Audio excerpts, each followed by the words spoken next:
January 1st, 1983. This is Jack Loeffler in Tucson, in the studio of Edward Abbey. Okay, Ed. Yes, sir, Jack. You old fake. Yeah. Well, perhaps you could describe the beginnings of your intellectual leanings that have brought you to this particular point in your life. When did all of this begin for you? This particular impasse. Head him off at the impasse. When did it all begin? Oh, for Christ's sake. Well, I got interested in books and writing when I was a kid, like most writers, I suppose. I first discovered the creative impulse when I was the scorekeeper for our local baseball team. I did some creative scorekeeping, particularly in trying to bolster my own batting average. In my adolescence, began to read some classic American lit.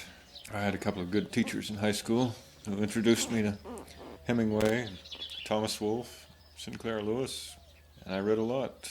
Read and read and read, probably hundreds of books during my teenage years.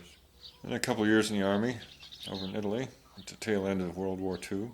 And I went to college in New Mexico, and it was about then I became serious about writing. I had taken journalism in high school, but I flunked it. Again, it was a problem of being too creative and not factual enough.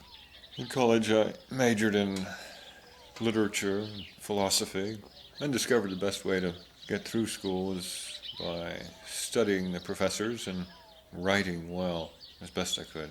Verbal facility carried me through college. I flunked arts and crafts. I flunked Spanish 4, but I could write good term papers, and that got me through.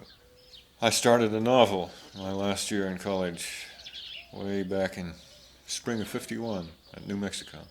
And then I went to Edinburgh, Scotland for a year, ostensibly to study Scottish literature. I was going to do a thesis on Robbie Burns. Instead, I spent most of that academic year just gadding about Europe. Bicycled over the Scottish Highlands, went to Spain, Austria, Sweden, Norway, France. Flunked all the courses at Edinburgh, but had a good time and got a lot of writing done. Finished the first novel that I had begun at the University of New Mexico. A terrible novel called Jonathan Troy, which, terrible as it was, nevertheless was published. Made me think of myself as a writer, whether I was or not. I really was not at that time. I didn't have the craft or the patience to write well. But having the very first book published goes to one's head. So I've been trying to write ever since. That first novel was published in '54. I had a second one published in '56 called The Brave Cowboy. And I wrote 2 or 3 novels which everybody hated, which were rejected. That was during the late '50s, early '60s. I almost gave up at that point. By that time I was working part-time, seasonally for the Park Service as a ranger. And I gave serious thought to being a permanent half-time park ranger. I was going to make a career out of seasonal work. And the kind of work I recommend to anyone who wants to be a writer. Live simply and frugally, thus provide yourself with plenty of leisure time, free time to travel, get involved in adventures, and do whatever particular kind of work it is you think you have to do. I would agree with Tolstoy that probably no one should write books unless the compulsion to do so is irresistible. Anyway, I got started as a writer way back in the '50s. The first 2 books that were published barely earned their advances. I got a $500 advance for each one. Of course, at the time, I thought that was a generous amount of money. I was delighted. And I could live for 5 months on $500. $500 meant 5 months of freedom. Freedom from some sort of job that I didn't want. And the next 2 or 3 novels were rejected. Then in '62, I wrote a little novel called Fire on the Mountain, which was published. And so just when I was about to give up on writing, I was encouraged to continue again. And survived the next few years as a seasonal park ranger. Started keeping a journal, which is now about 17 volumes long.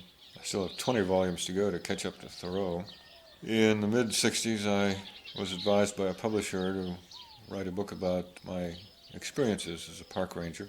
So that led to the writing of Desert Solitaire. Desert Solitaire was published in the winter of '68 on a dark night in a back street of Manhattan.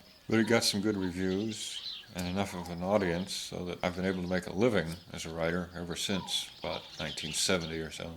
Began doing a lot of writing for magazines at that time, essays and articles, which I later revised and put into book form.